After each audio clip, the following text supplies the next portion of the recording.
بسم الله الرحمن الرحيم. اليقين المؤسسة الإسلامية للإنتاج الإعلامي والتوزيع تقدم خير نساء الدنيا لفضيلة الشيخ نبيل العوضي، مريم ابنة عمران رضي الله عنها. أرحب بكم أيها الأخوة في هذا المجلس في هذه الدقائق القادمة. نجلس في بيت من بيوت الله في روضة من رياض الجنة، فخير البلاد إلى الله وأحب البلاد إلى الله هذه المساجد، وهذا المكان الذي أنت تجلس فيه الآن هو أحب البلاد إلى الله.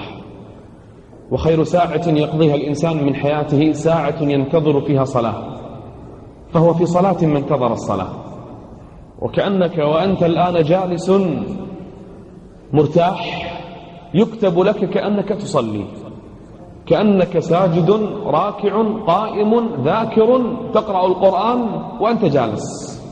فأي فضل من الله هذا، وأي كرم من رب العالمين هذا. فهذه دقائق نقضيها وإياكم، وإن لم تقضى هذه الدقائق في الذكر سوف تقضى في شيء غيره.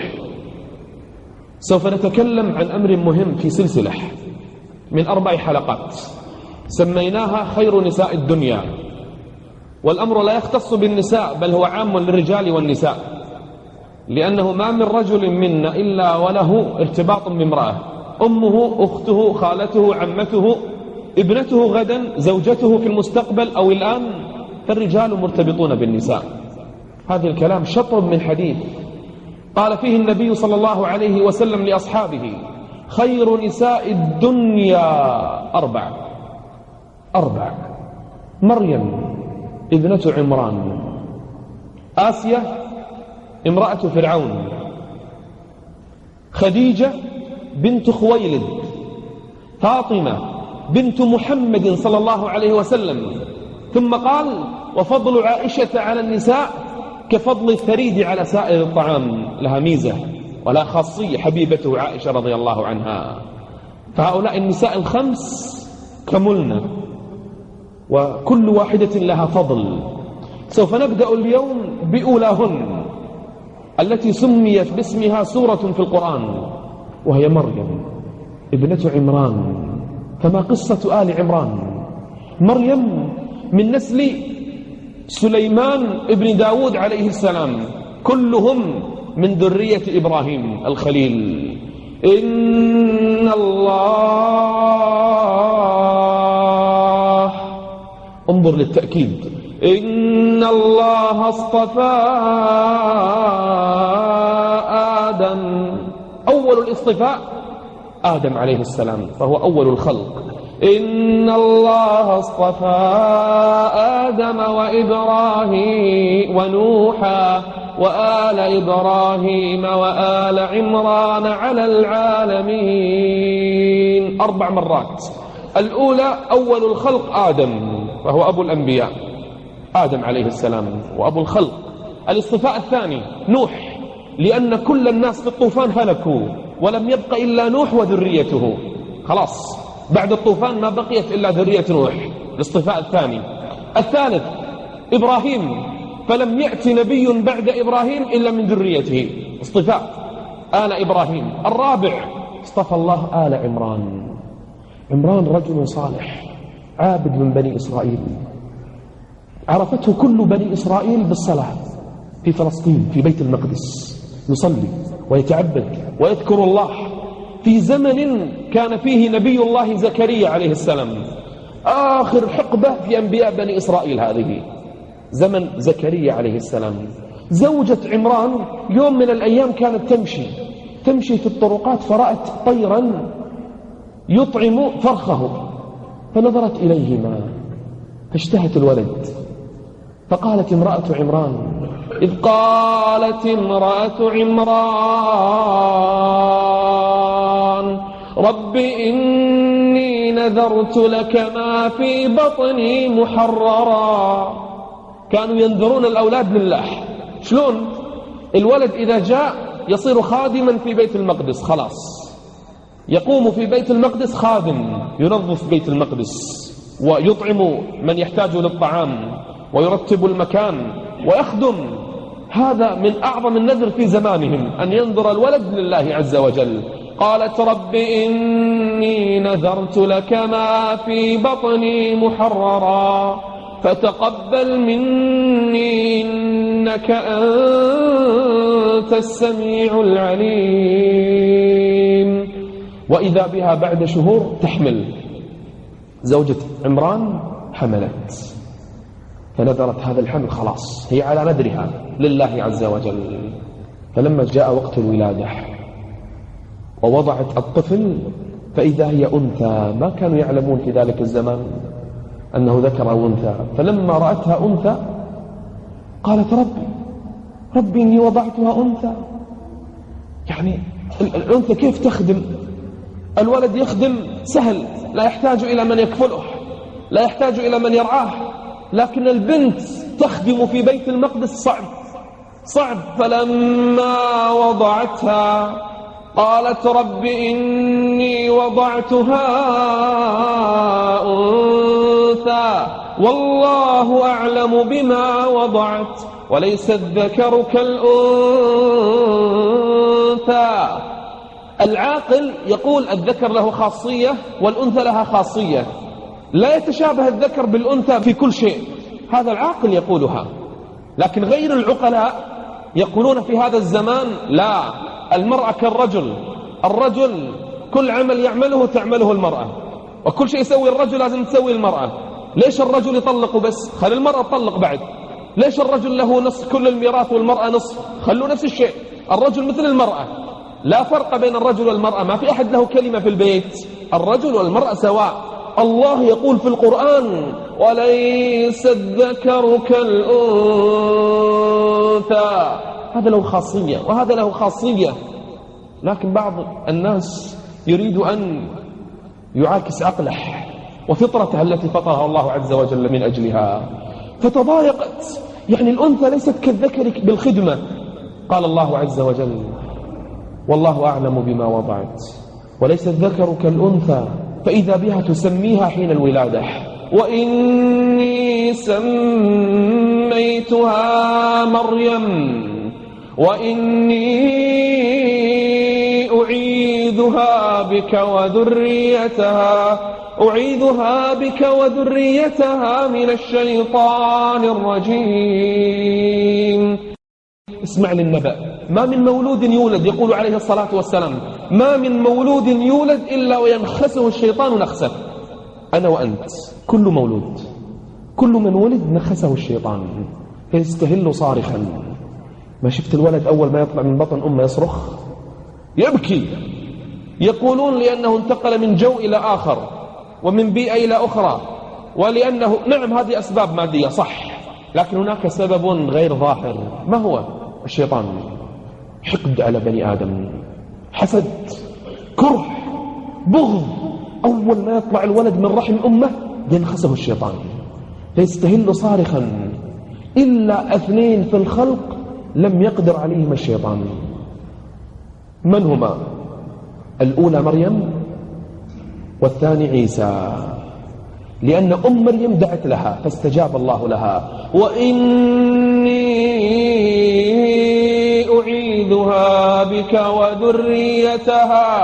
وذريتها من الشيطان الرجيم. هل بقي أحد من ذرية مريم غير عيسى؟ ما في أحد، خلاص عيسى وانقطعت الذرية، ولهذا أعاذ الله مريم وعيسى، غيرهما ما في. كل مولود إلا وينخسه الشيطان نخسه. ولدت فإذا بمريم ترعاها أمها أول الأيام، توها طفلة صغيرة. امرأة عمران ترعى مريم، ترضعها، تطعمها. فلما بلغت مبلغا تستطيع أن تجلس في بيت المقدس فدخلت إلى بيت المقدس فإذا بالعباد جالسون. في أي زمن؟ زمن زكريا عليه السلام. وزكريا يقرب لمريم في صلة نسب بين زكريا ومريم، فزكريا زوج أخت مريم اسمها أشياع أخت مريم. فإذا بأم مريم تحملها طفلة صغيرة فجاءت بها إلى بيت المقدس. فقال العباد يعرفون من هذه المرأة، زوجة عمران، البيت الصالح، البيت التقي، البيت النقي. فقالوا لها: ما هذا يا امرأة عمران؟ قالت لهم: هذه ابنتي مريم. قالوا: لما جئت بها؟ فقالت لهم: لقد نذرتها لله، فأيكم يكفلها؟ من يتكفل بها لتبقى في بيت المقدس خادمة؟ فقام العباد كلهم من مكانهم، وكل منهم يقول: أنا أكفلها يا أم مريم، ويقول الآخر: أنا أكفلها، ويقول الثالث: أنا أكفلها. فتخاصم القوم كلهم يريدون أن يكفلوها. ليش؟ يعرفون من هذه الأسرة، يعرفون من هذه العائلة، عائلة التقوى وبيت الإيمان، عائلة عرفتها كل بني إسرائيل، الله اصطفاها، آل عمران. ومن بين المختصمين نبي زكريا عليه السلام زوج أختها.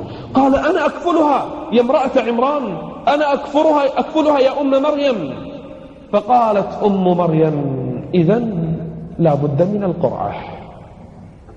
فإذا بالصالحين يجتمعون عند النهر، كل منهم يريد أن يكفل مريم، وإذا بهم يجتمعون فيلقون أقلامهم، كل واحد عنده سهم من الأسهم يلقي سهمه في النهر، والنهر يجري، فأي قلم عاكس اتجاه النهر هو الذي سيكفل مريم.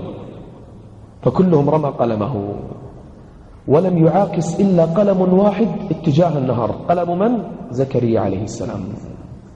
فقالوا: نعيد القرعة مرة ثانية نتأكد.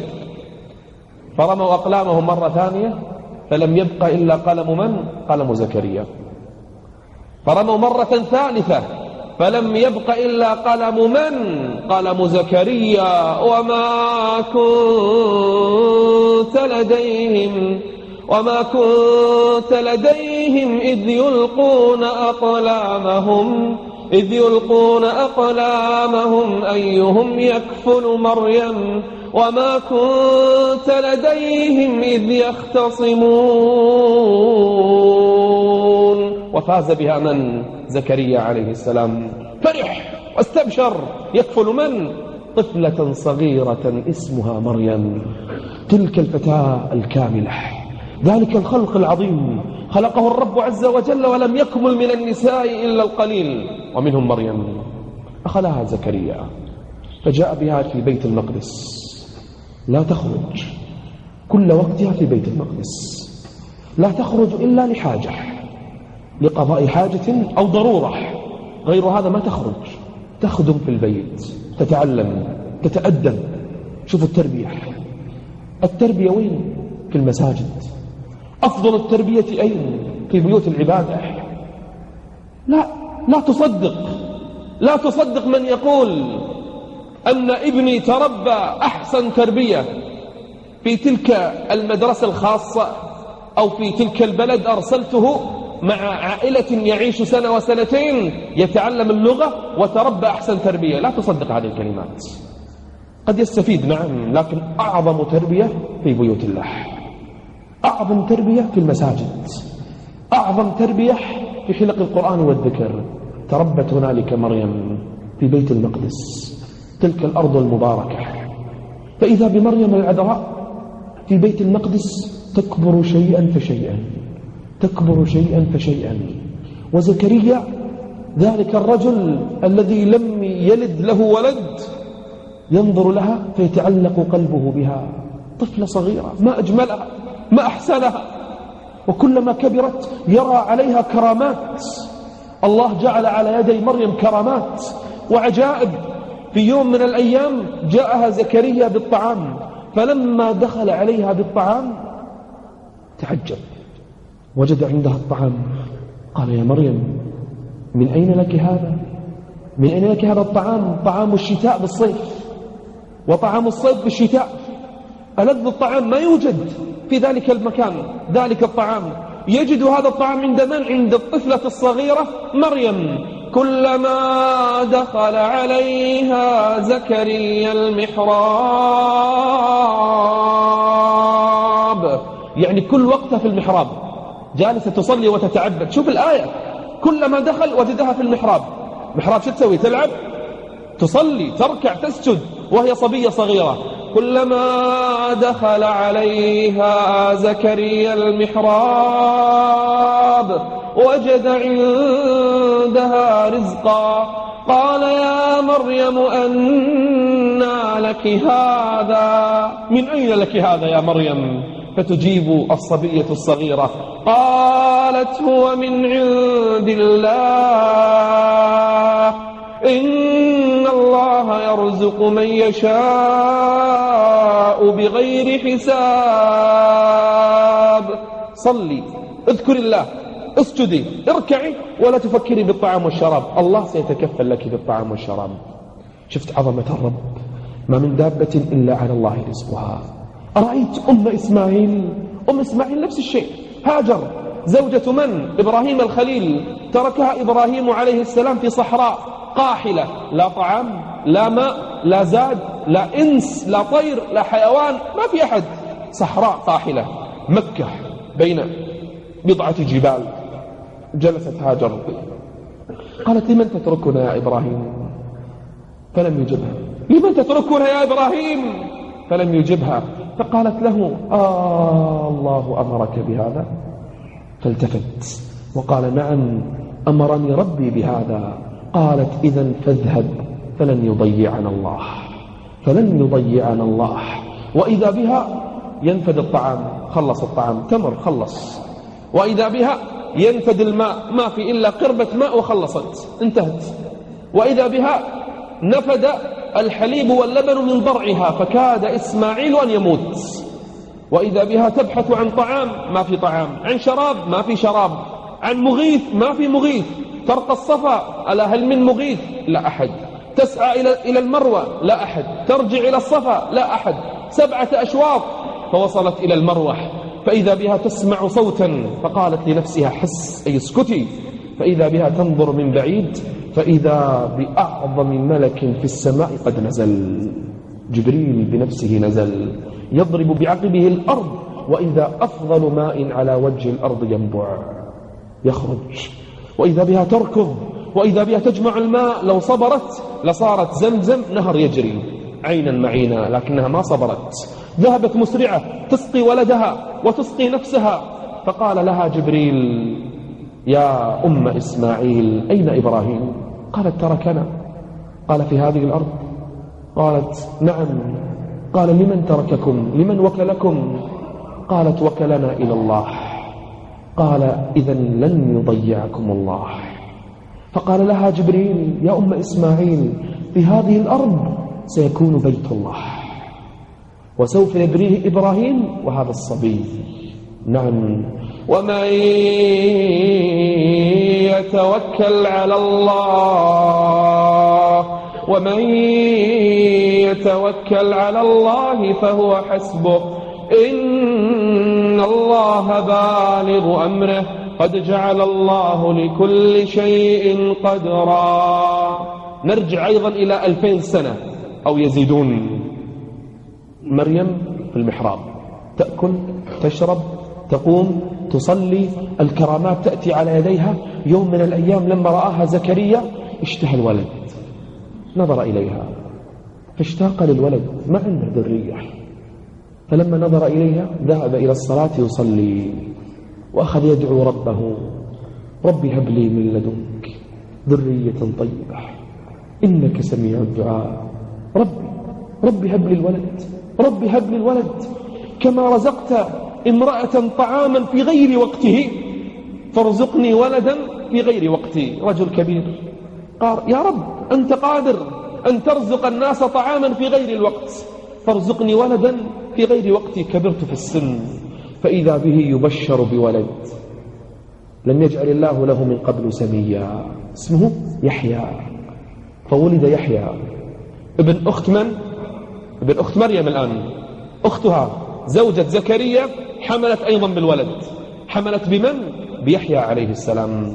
زمن أنبياء، هذا آخر زمن أنبياء بني إسرائيل، بعد ما في خلاص. فإذا بمريم العذراء تمكث في بيت المقدس لا تخرج. وفي يوم من الأيام سمعت مريم صوتا، هذا الصوت وهي تصلي في المحراب، أحد الناس يكلمها وما في أحد يكلمها، إلا زكريا. من هذا الذي يكلمها؟ من يجرؤ على تكليمها؟ تعرف من؟ جبريل يكلم من؟ مريم وهي تصلي. فقال لها بعد أن انقضت صلاتها، قال: يا مريم، الله عز وجل اصطفاك، اختارك على نساء الدنيا، أفضل امرأة في العالمين. من؟ أنا؟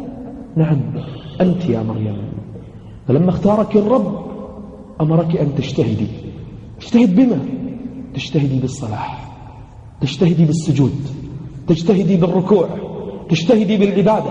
الله اختارك، فأري الله عز وجل منك ما يحب.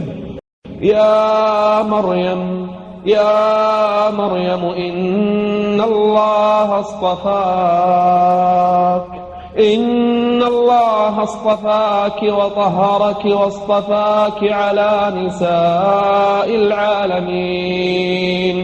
يا مريم اقنتي لربك واسجدي واركعي مع الراكعين. لم تكمل مريم عليها السلام لأنها جميلة، لم تكمل مريم عليها السلام لأن ملابسها فاخرة، لم تكمل مريم عليها السلام لأنها تغني، لم تكمل مريم عليها السلام لأنها ترقص، كلا وحاشاها. مريم كملت لأنها تصلي وتركع وتسجد. إلى أولئك الذين يبحثون عن الجمال الظاهري، إلى أولئك الذين ينغرون ببعض الكلمات المعسولة، إلى أولئك الذين يصدقون تلك الحمرة والصفرة والخضرة على وجوههم، إلى أولئك الذين انغروا بميلانهن وانحرافهن. اعلم أن المرأة لا تكمل إلا بعبادتها لله. يا مريم إن الله اصطفاك، إن الله اصطفاك وطهرك واصطفاك على نساء العالمين. اليوم يضحكون على الشباب، يضحكون على الناس اليوم، يخدعونهم. إذا عجبتك واحدة منهم ارسل مسج، ارسل رسالة ورشحها علشان تفوز، تكون النجمة في ستار أكاديمي. سفالح، حقارة، بعد عن شرع الله، ضلال مبين، ظلمات بعضها فوق بعض، خسة في الأخلاق، دناءة، سمها ما شئت. امرأة عارية منحرفة ضالة، لا ذكر لا صلاة لا عبادة، تقبل من شاءت، تنام مع من شاءت، تلبس ما شاءت، تتعرى لمن شاءت. وبعض شباب المسلمين يدفع فلوس علشان يرسل رسالة لها. والله ليسألن يوم القيامة عنها. والذي خلق الأرض والسماء والذي فلق النوى ليسألن أولئك يوم القيامة عن هذه الرسائل. لمن أرسلوها ولما أرسلوها، عن ماله من أين اكتسبه وفيما أنفقه. لتسألن يومئذ عن النعيم.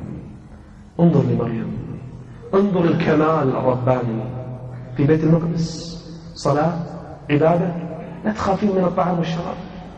بعض النساء اليوم للأسف، بعض النساء اليوم علشان تريد زوج، تريد زوج، تتعرى، تتكشف، تتفسخ، تتعطر، تدخل كل مكان، تفعل كل شيء، تضحك مع كل واحد. ليش؟ والله خاف ما حد يتزوجني. شوف العقل، شوف الضعف في العقل. مريم حتى الطعام والشراب الله تكفله بها، الله تكفل لها بالطعام والشراب وهي جالسة في بيت المقدس، وصارت خير نساء الدنيا وسيدة نساء العالمين. مريم سمى الله عز وجل سورة بأكملها باسمها، بشرها الرب.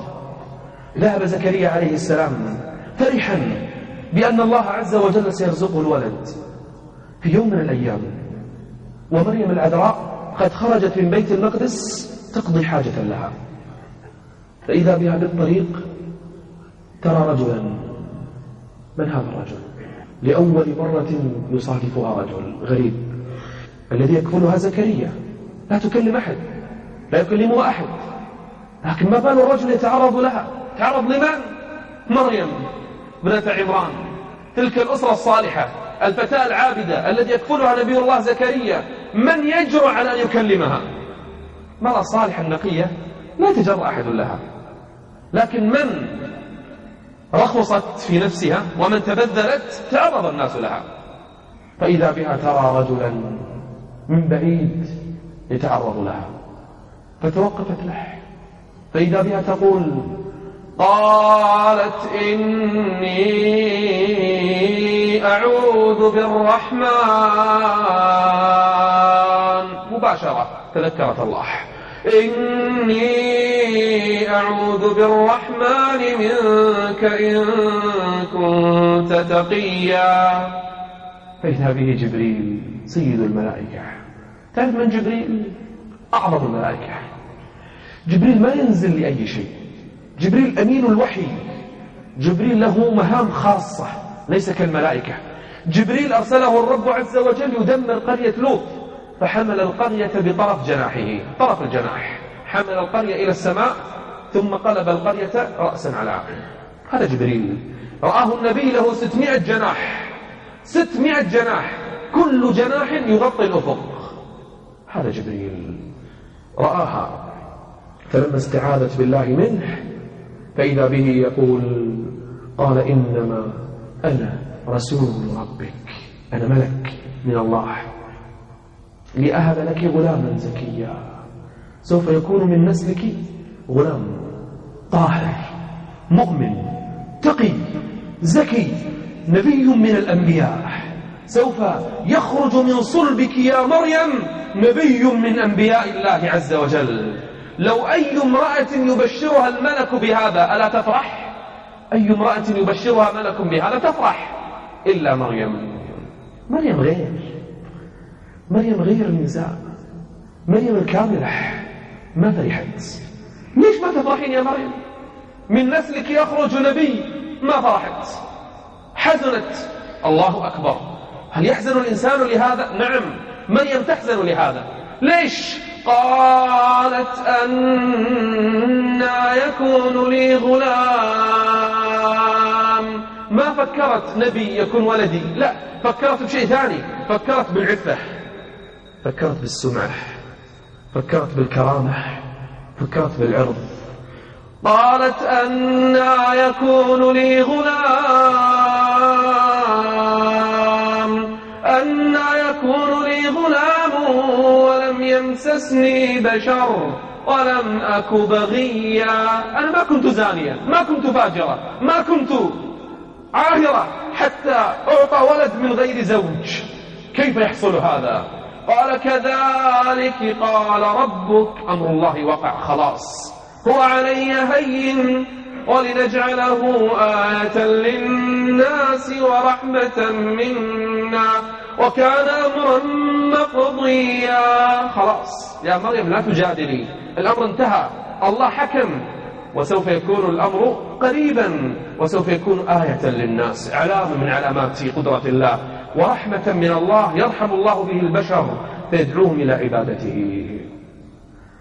حزنت مريم، جلست في المحراب تصلي وتبكي وتدعو ربها ماذا سيحصل. هي خائفة الآن، خائفة من كلام الناس، خائفة على سمعتها، على كرامتها، تخفي بطنها حتى لا يشعر بها أحد.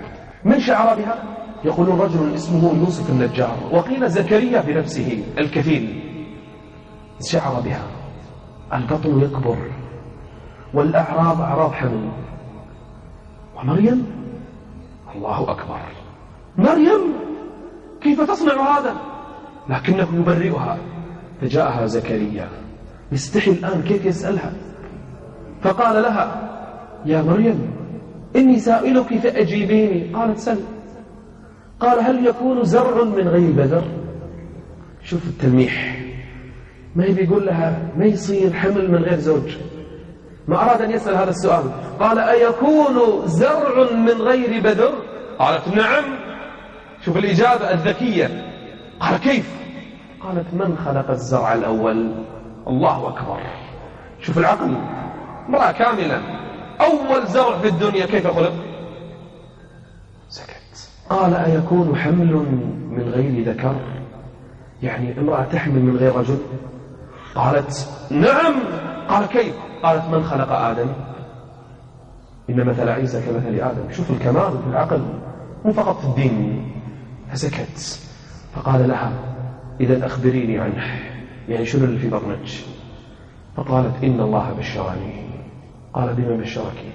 قالت بشرني بكلمة منه اسمه المسيح عيسى بن مريم، بشرني بنبي يخرج من ذريتي من صلبي.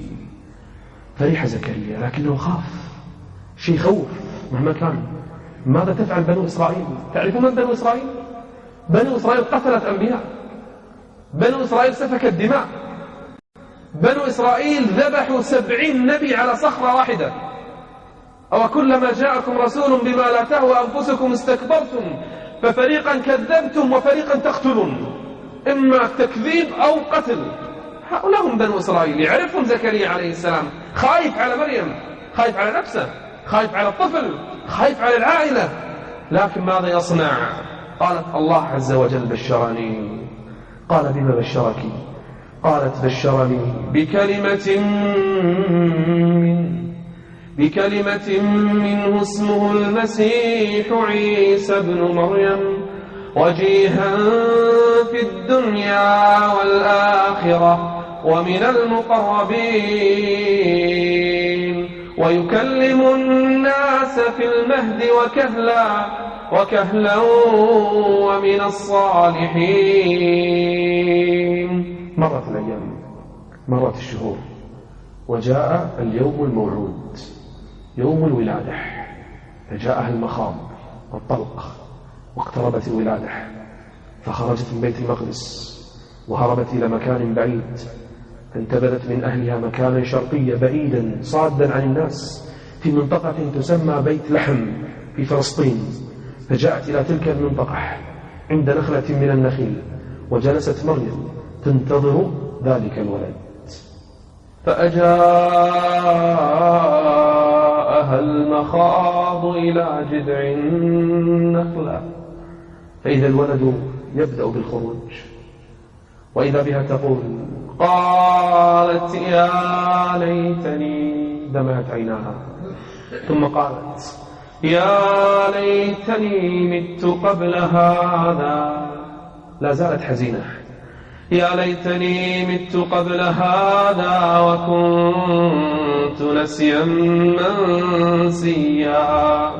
فلما خرج عيسى مباشرة من رحمها من بطنها على طول تكلم، فناداها من تحتها عيسى ألا تحزني يا أمه، لا تحزني، ألا تحزني قد جعل ربك تحتك سريا وهزي إليك بجذع النخلة. نهر تحتك ونخلة عندك، ولم يكن الوقت وقت ثمر في شتاء قارس، أين يخرج البلح والتمر؟ ليس وقته، لكن الله الذي رزقها يرزقها الآن. وهزي إليك بجذع النخلة تساقط عليك رطبا جنيا. أي قوة لدى امرأة ضعيفة في حال الولادة تسقط التمر من نخلة باسقة؟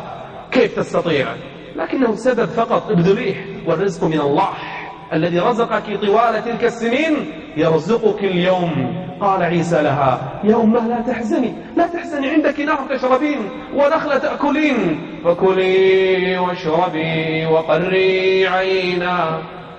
فإذا بها تأكل وتشرب ويهدأ قلبها ويسكن، فيقول لها جبريل فإما ترين من البشر أحدا، إذا رأيت أحدا من الناس فقولي إني نذرت للرحمن صوما، ما في كلام، فلن أكلم اليوم إنسيا. فأتت قومها، حملت الطفل، لفته في خرقة، ثم إذا بها يبحثون عنها. الآن افتقدوها. أين مريم؟ أين مريم؟ ليست في بيت المقدس. الناس بنو إسرائيل يبحثون عن من؟ عن مريم عليها السلام. أين هي؟ أين ذهبت؟ فخرجوا يطلبونها، خرجوا في إثرها وهي قد ولدت الآن، فرأوها من بعيد والأنوار تشع حولها والملائكة تحميها، ولم يستطع شيطان أن يقرب منها في ذلك الزمان، بل إن الشياطين في الأرض علمت بولادة إنسان لم يكن كغيره من الناس، رسول من الرسل، من أولي العزم من الرسل، ولد في ذلك الزمان، فتداعت الشياطين في ذلك الزمان لتصل إلى مريم، لكن الملائكة تحميها والأنوار حولها. فلما اقترب بنو إسرائيل: ما هذا يا مريم؟ ماذا صنعت؟ ماذا فعلت؟ طفل منك، لقد جئت شيئا فريا. مباشرة اتهموها بالزنا، فأتت به قومها تحمله، قالوا يا مريم لقد جئت شيئا فريا يا أخت هارون. ليس أخوها صحيح، لكن رجل صالح من بني إسرائيل اسمه هارون، من أعبد الناس، رجل اسمه هارون من أعبد الناس، فكانوا يلقبون الناس: أخت أنت مثل هارون في العبادة، كيف تفعلين هذا الفعل؟ ما كان أبوك امرأ سوء، عمران، وما كانت أمك بغيا، ما تكلمت. فأشارت إليه، للتو مولود، فإذا بهم يستهزئون: كيف نكلم من كان في المهد صبيا؟ نقول لك أتيت بالشيء العظيم والبهتان الكبير والزنا والفاحشة، وتشيرين إلى طفل للتو مولود؟ أتستهزئين بنا يا مريم؟ فإذا بالطفل ينطق، وإذا به يتكلم، وإذا الناس يستمعون. شوف الكلمات: قال إني عبد الله. أول كلمة، لأنه سيعبد من دون الله. أول كلمة قالها: أنا عبد الله. قال إني عبد الله. واليهود يكفرون به، فإذا به يرد على النصارى وعلى اليهود. رد على النصارى قال إني عبد الله، ورد على اليهود فقال آتاني الكتاب وجعلني نبيا وجعلني مباركا أينما كنت وأوصاني بالصلاة والزكاة ما دمت حيا. ثم نظر إلى أمه الحزينة فقال لها والناس يسمعون: وبرا بوالدتي، سوف أكون بارا بها. ما عند أب، لهذا قال والدتي فقط. وبرا بوالدتي. أين أهل البر؟ أول صفة لعيسى البر بأمه. أين الذين نسوا أمهاتهم؟ أين الذين أغضبوا أمهاتهم؟ اسمع لعيسى: وبرا بوالدتي ولم يجعلني جبارا شقيا والسلام علي يوم ولدت ويوم أموت ويوم أبعث حيا. سوف ينزل آخر الزمان وإذا به يقاتل أهل الكفر والجحود والشرك ويقتل الدجال، ثم ينشر الخير في الأرض، ثم يموت كغيره من البشر. سيموت: ويوم أموت ويوم أبعث حيا. قال الله: ذلك عيسى ابن مريم قول الحق الذي فيه يمترون. ما كان لله أن يتخذ من ولد، سبحانه، لأن النصارى زعموا أنه ولد لله. سبحانه، إذا قضى أمرا فإنما يقول له كن فيكون. وإن الله ربي وربكم. الآن تكلم عيسى أيضا يقول لبني إسرائيل والناس يستمعون: وإن الله ربي وربكم فاعبدوه هذا صراط مستقيم. تعرف ايش سووا بني إسرائيل؟ أخذوا يبحثون عن من؟ عن زكريا. ليش؟ قالوا ما في غيره، هو الذي فعل هذه الفاحشة. شوف العناد، شوف القلوب القاسية، شوف القلوب المظلمة. الآن انطق الله الصبي يتكلم، ما صدقوا، قالوا لا، هذا زكريا فعلها. ابحثوا عن زكريا نبي الله. قبحكم الله، ماذا تقولون؟ قالوا ابحثوا عن زكريا. سمع زكريا بالخبر أنهم يبحثون عنه، هرب زكريا وبنو إسرائيل خلفه يبحثون عنه، يريدون ذبحه قتله، فإذا به يدخل إلى الغابة وهم خلفه، فدخل إلى الغابة ففتح الله عز وجل له شجرة من الأشجار فدخل فيها زكريا عليه السلام فأغلقت الشجرة وكان إبليس معه، فلما رأى الشجرة أخذ بطرف ثوبه. شوف الحقد. فلما جاء بنو إسرائيل دلهم إبليس، قال انظروا إلى ثوبه داخل الشجرة، فجاءوا بالمنشار يقطع الشجرة نصفين، فيها من؟ زكريا عليه السلام. فلما وصل المنشار إلى جسد زكريا أن زكريا من الألم. قال الله عز وجل لئن لم يسكت أنينك لأقلبن الأرض بمن فيها. إذا آلموك أدمر الأرض كلها. فسكت زكريا رحمة بقومه. شوف الأنبياء. فإذا بزكريا يقطع نصفين، قتلوا زكريا. ثم إذا بعيسى يتربى ويكبر شيئا فشيئا، وهو طفل صغير أظهر الله على يديه المعجزات.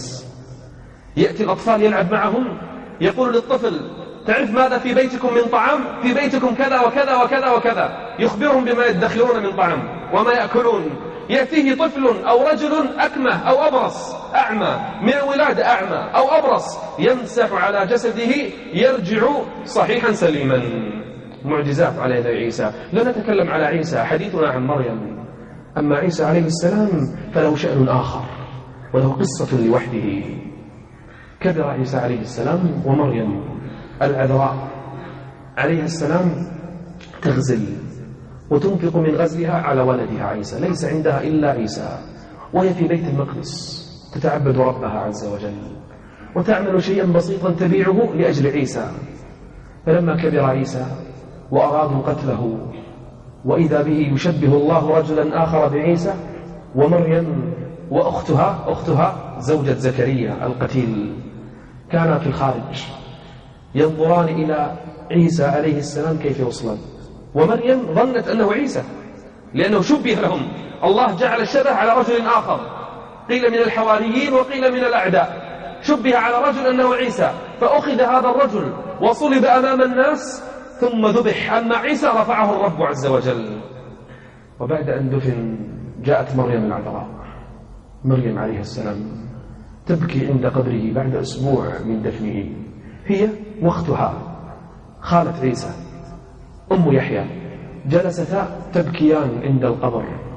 فإذا بمريم تقول لأختها أشياء، قالت لها ألا تحتجبين؟ قالت ممن؟ قالت من الرجل. قالت لا أرى أحدا، جبريل نزل ولا يراه إلا مريم. أختها لا تراه، فعلمت مريم أنه جبريل، فذهبت إليه فسلم عليها وسلمت عليه. قال لها جبريل ماذا تصنعين؟ قالت أبكي المسيح. قال من؟ قالت ابني عيسى ذبحه الناس، أبكيه في هذا القبر. فقال لها جبريل ذلك ليس هو المسيح. قالت هو من؟ قال شبيه له. قالت وأين ابني؟ قال رفعه الله عز وجل. فطمأن قلبها وسكنت نفسها. وقيل أن الله أنزل عيسى يكلم أمه لحظات ثم رفعه الرب عز وجل ليطمئن قلبها. ولم تمكث مريم العذراء بعد عيسى عليه السلام إلا 5 سنين، ثم توفيت وقيل عمرها 53 عاما. قبض الله عز وجل روحها. امرأة وأي امرأة. كمل من النساء 4: مريم ابنة عمران، وآسيا زوجة فرعون، وخديجة بنت خويلد، وفاطمة بنت محمد. نساء، وأي نساء الدنيا. لا تغرنك تلك الصور، ولا تفتننك تلك الألوان، ولا تثار بتلك الروائح العطرة وتلك الأصوات الخليعة، فإن أكثرهن سافلات ماجنات مائلات مميلات. أكثرهن لا يدخلن الجنة ولا يجدن ريحها، وإن ريحها ليوجد من مسيرة كذا وكذا. قصة وأي قصة. أرأيت إلى التربيح، أرأيت إلى العبادة. أخي الحبيب، لا زالت السلسلة مستمرة. في الأسبوع القادم بإذن الله سيكون حديثنا عن زوجة فرعون، وأي مصيبة ألمت بها، وأي بيت عاشت فيه، وأي فتنة تعرضت لها. لم تكن زوجة نبي، ولم ينزل الله عليها نبيا أو وحيا، لا والله، امرأة كغيرها من النساء، لكنها كملت. كيف كملت؟ في حين أن كثير من الرجال لا يصبر على الفتن ولا يتحمل المصيبة. في الأسبوع القادم موعدنا لتلك المرأة الكاملة آسيا، وقصتها العجيبة وحياتها الجميلة ومواقفها العظيمة. حتى نلقاكم في الأسبوع القادم، ليس بعد صلاة المغرب لكن بعد صلاة العصر مباشرة، فقط الأسبوع القادم، لأنه سيصادف عاشوراء، وعاشوراء يوم صيام بإذن الله عز وجل.